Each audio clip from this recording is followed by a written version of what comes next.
तक अवांछनीयता के विरुद्ध संघर्ष जारी रहे।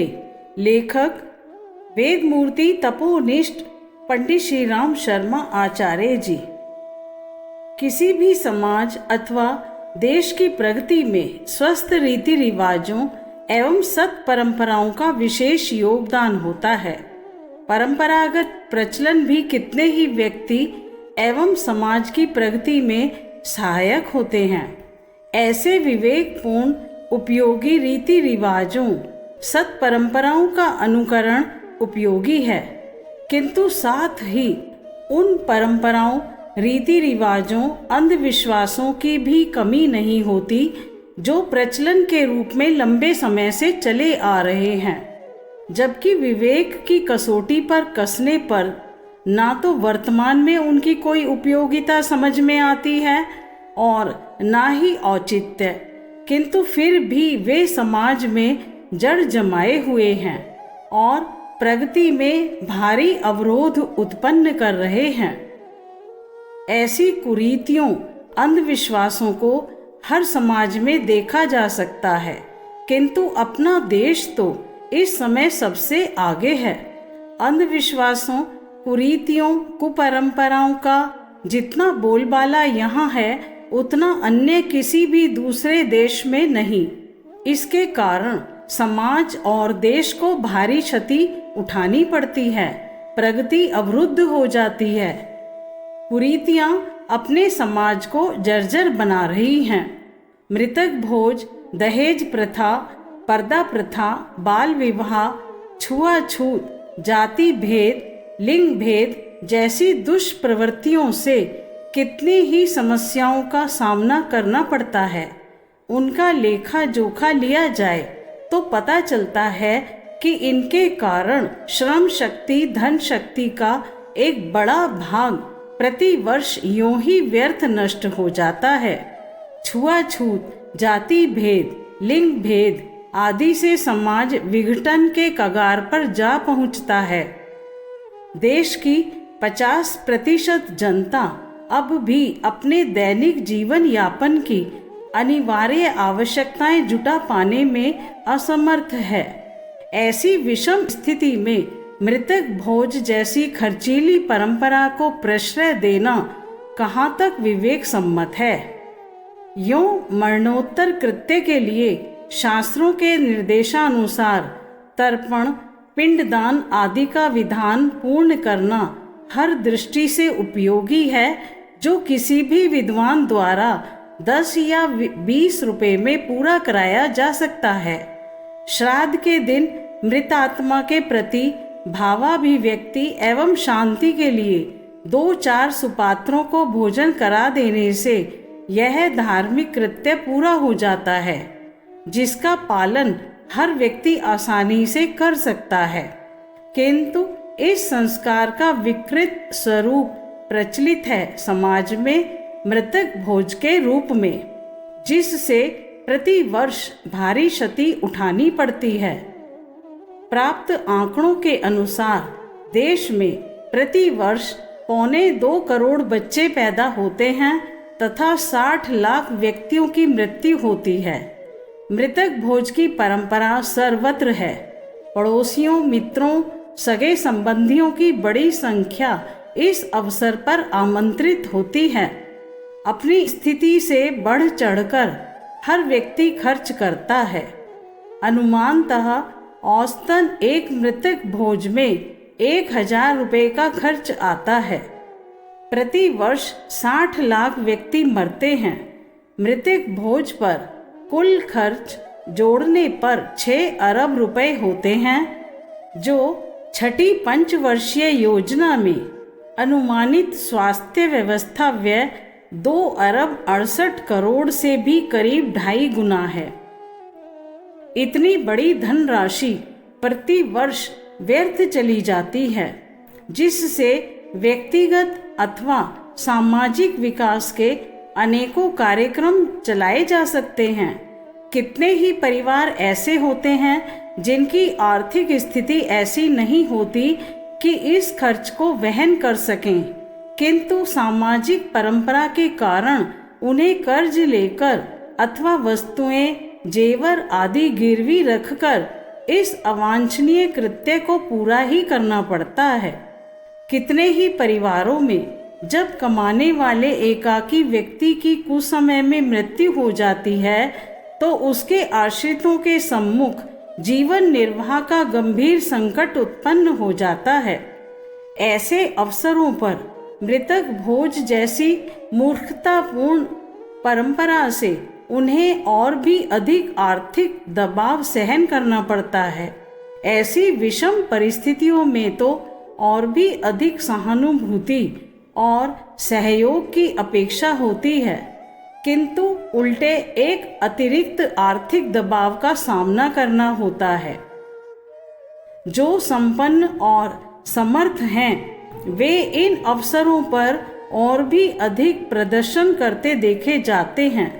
मृतात्मा की शांति के लिए मृतक भोज जैसी बेवकूफ़ी में एक बड़ी धनराशि फूंकने के स्थान पर सत्प्रवृत्ति संवर्धन में परमार्थ प्रयोजनों में उसे नियोजित करें तो सच्चे अर्थों में मृतक के प्रति श्रद्धा विकसित होगी और उसे शांति भी मिलेगी।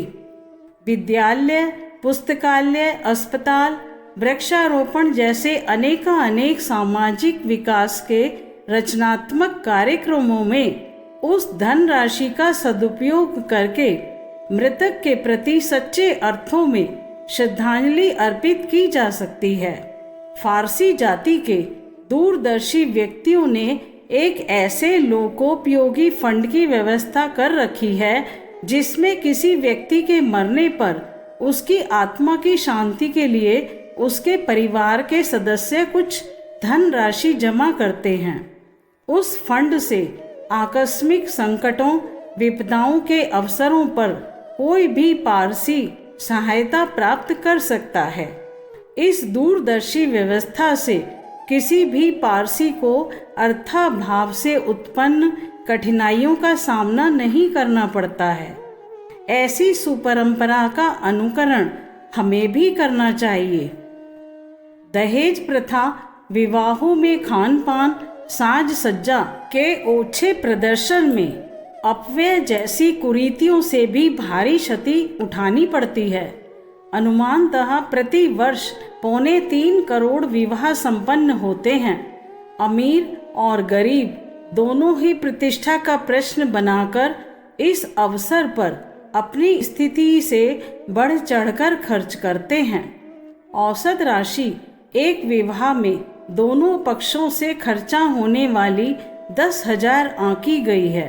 प्रति वर्ष होने वाले 3.25 करोड़ विवाहों में अपव्यय की कुल धनराशि 2,75 अरब होती है, जो भारत सरकार के छठी पंचवर्षीय योजना के कुल सालाना बजट 99 अरब 60 करोड़ के लगभग बराबर है। इतनी बड़ी धनराशि जिससे कितने ही लघु उद्योग खोले स्थापित किए जा सकते हैं, जिसमें हजारों व्यक्तियों को रोजगार मिल सकता है। कितने ही अस्पताल अथवा स्कूल चलाए जा सकते हैं, जिसमें स्वास्थ्य और शिक्षा का लाभ लाखों व्यक्ति प्राप्त कर सकते हैं। प्रति वर्ष विवाहोन्माद में व्यर्थ फूंक दी जाती है, जिससे समाज और देश की प्रगति में असामान्य लाभ मिल सकता था।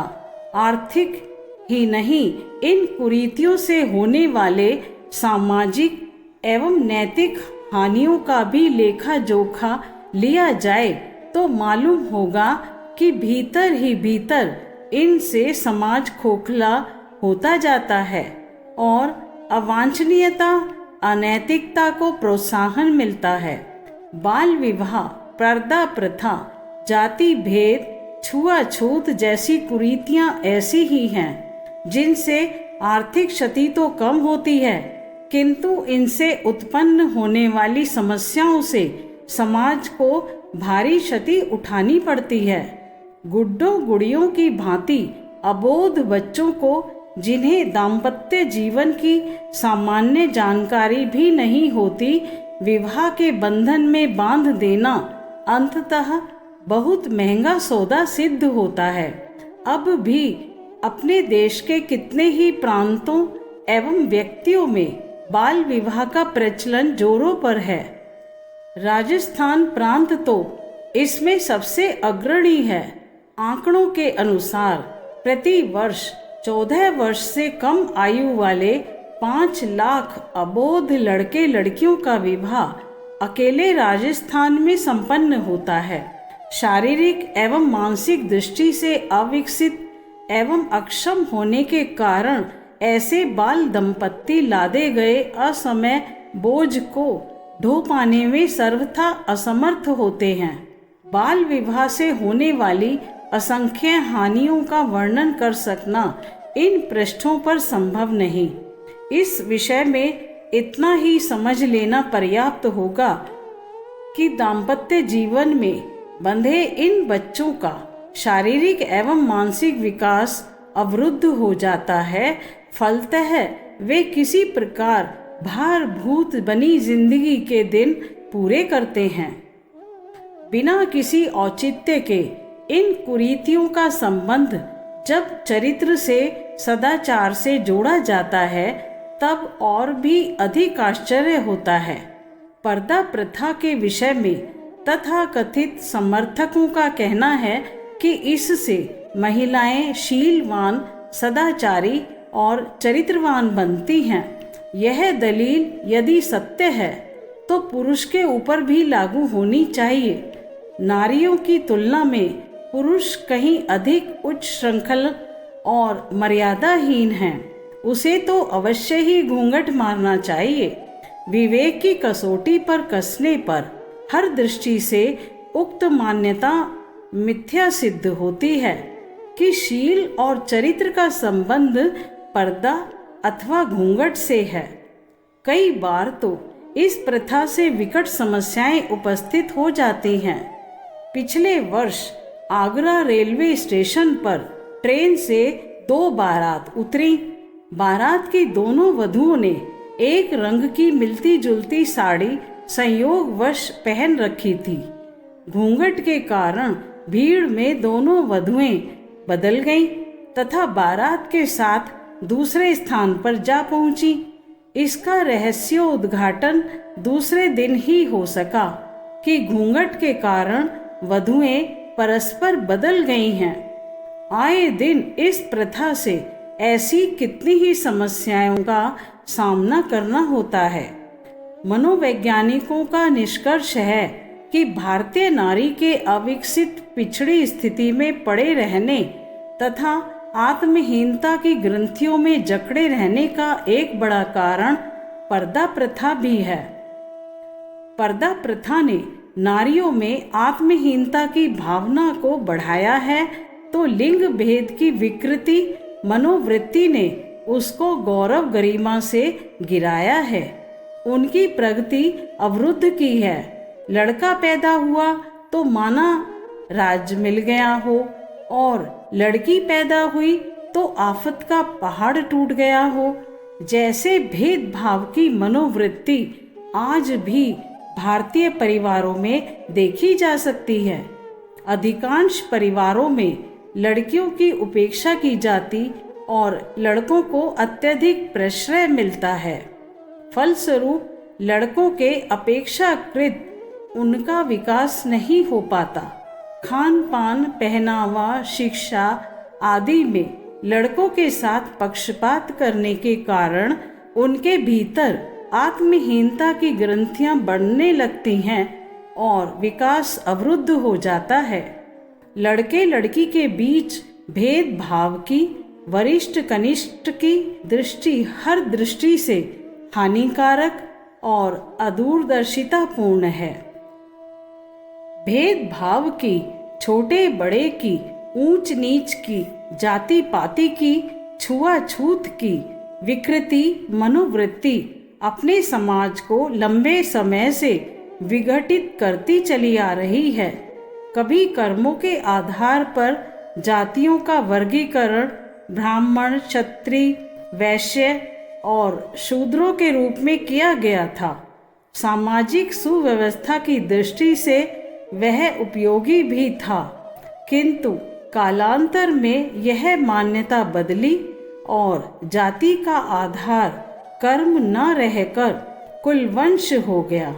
कभी ब्राह्मण का पद उसे मिलता था जो अधिक से अधिक त्याग बलिदान का ब्राह्मणोचित आदर्श प्रस्तुत करता था, किंतु बाद में ब्राह्मण परिवार में जन्म लेने मात्र से ब्राह्मण समझा जाने लगा, भले ही उसके कर्म ब्राह्मण परंपरा के प्रतिकूल क्यों न हो। अन्यान्य जातियों का आधार भी कर्म था। वर्तमान समय में तो सब गुड़ गोबर हो गया है, ना कोई ब्राह्मण रहा, न क्षत्रिय, न वैश्य और न ही शूद्र। प्राचीन काल में जातियों का विभाजन कार्य क्षेत्र को ध्यान में रखकर किया गया था, जिससे उस वर्ग के सदस्य अपने दायित्वों का निर्वाह भली भांति कर सकें। छोटे बड़े की ऊंच नीच छुआछूत की दूषित भावना तो बाद में कुछ स्वार्थी और ओछे व्यक्तियों द्वारा फैलाई गई।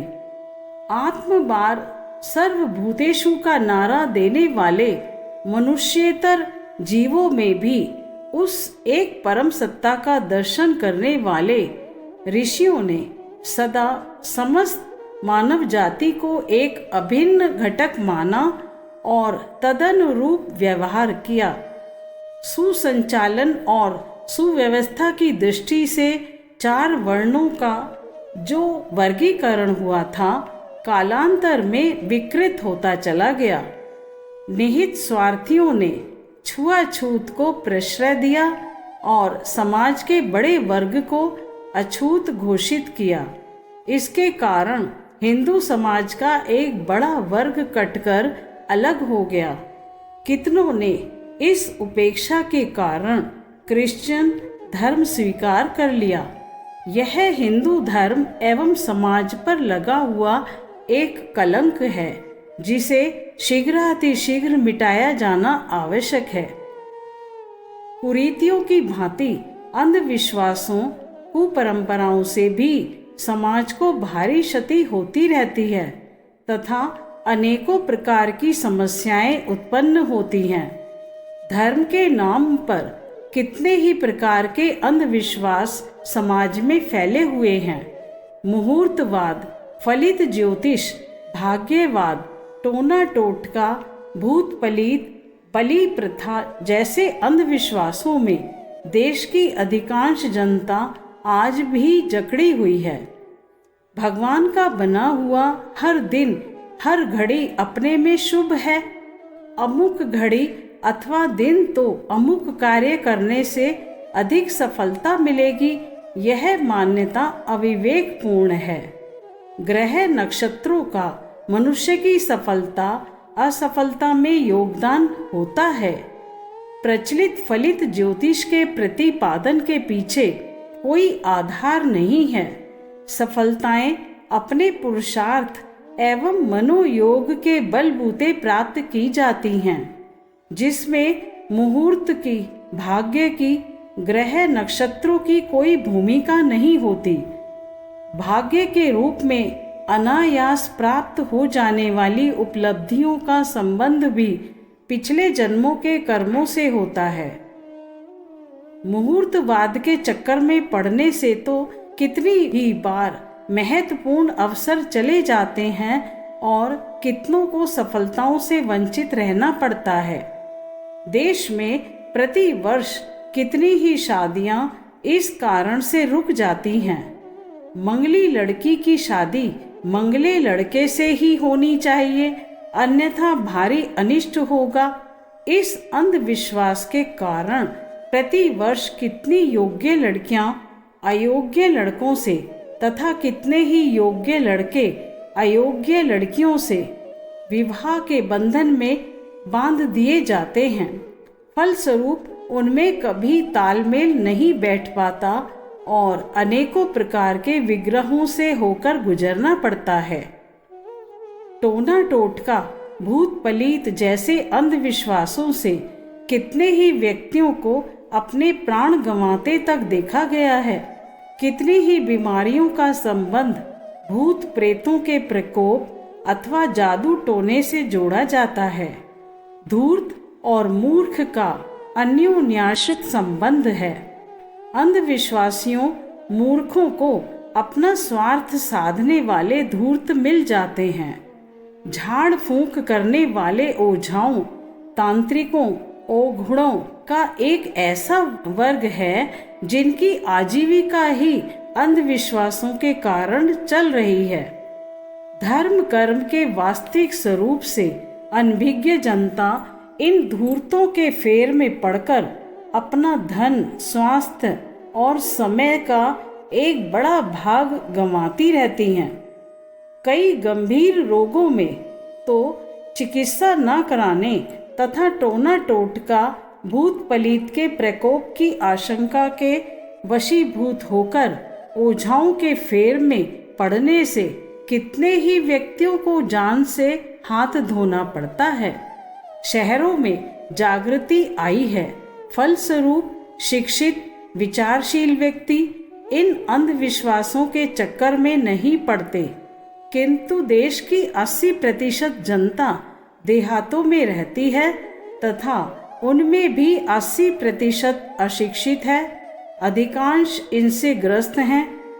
आए दिन झाड़ फूंक के भूत प्रेत उतारने के नाटक देहातों में चलते रहते हैं, जबकि ओझाओं के चंगुल में आए अधिकांश व्यक्ति किन्हीं न किन्हीं शारीरिक अथवा मानसिक रोगों से ग्रस्त होते हैं, जबकि वे उन रोगों का कारण भूत प्रेत, टोना टोटका को मानते रहते हैं। उससे उन्हें भारी क्षति उठानी पड़ती है।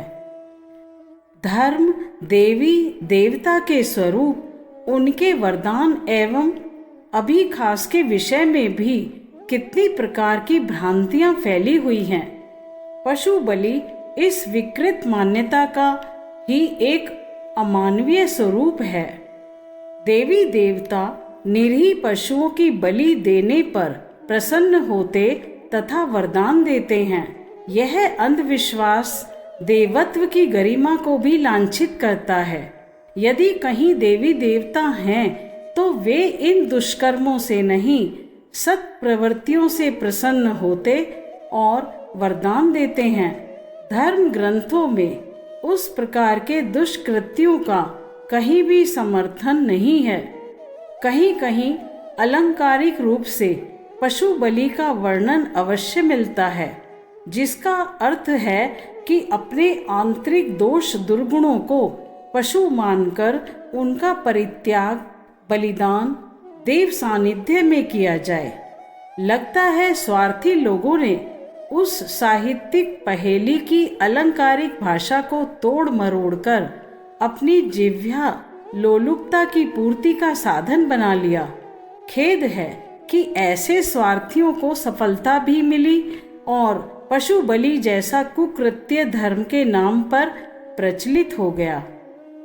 अंधविश्वास के कारण देवी देवता को प्रसन्न करने के नाम पर नर बलि जैसे जघन्य पाप एवं अपराध करते हुए भी कितने ही व्यक्ति देखे जाते हैं। आए दिन समाचार पत्रों में ऐसी खबरें छपती रहती हैं कि धन, आरोग्य अथवा पुत्र की प्राप्ति के लिए किसी तथाकथित साधु तांत्रिक के बहकावे में आकर अमुक बच्चे की बलि चढ़ा दी। अंधविश्वास से प्रेरित होकर मनुष्य कितना निष्ठुर हो सकता और जघन्य अपराध कर सकता है, इसका परिचय समय समय पर प्रकाशित होने वाली घटनाओं से मिलता है। कुरीतियां, अंधविश्वास किसी भी समाज अथवा देश की प्रगति में भारी अवरोध उत्पन्न करते हैं। भारतीय समाज की लंबे समय से ये जड़ काटती आ रही हैं। प्रगतिशीलता एवं विचारशीलता की यह मांग है कि इनका सर्वत्र बहिष्कार किया जाए। प्रगति की दिशा में अग्रसर हो सकना तभी संभव है।